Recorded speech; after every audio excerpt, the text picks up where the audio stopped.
Hidden camera और microphone, WhatsApp की खुफिया सेटिंग्स।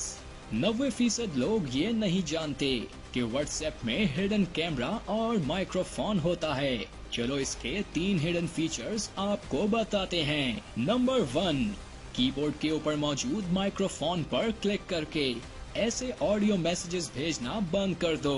इंस्टेड कीबोर्ड के नीचे जो ये माइक्रोफोन दस्तयाब है, इस पर क्लिक करो, अपना मैसेज वर्बली बोलो और वो अपने आप इसे मैसेज में कन्वर्ट कर देगा।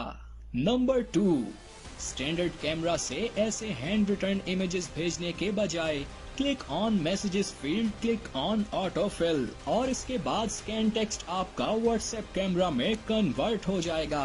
अपना हैंड रिटर्न टेक्स्ट इस कैमरा से सेलेक्ट कर लो।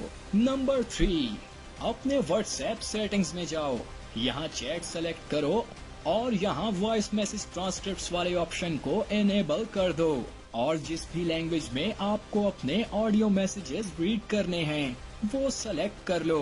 इसके बाद आप किसी भी ऑडियो मैसेज पर कुछ देर होल्ड करें, फिर ट्रांसक्राइब पर क्लिक करोगे तो आपको इसे ऐसे टेक्स्ट में कन्वर्ट कर देगा जिसे आप बआसानी रीड कर पाओगे। ये हैं कुछ खुफिया तरीके जिससे आपकी जिंदगी आसान हो सकती है। तो शुरू हो जाएं।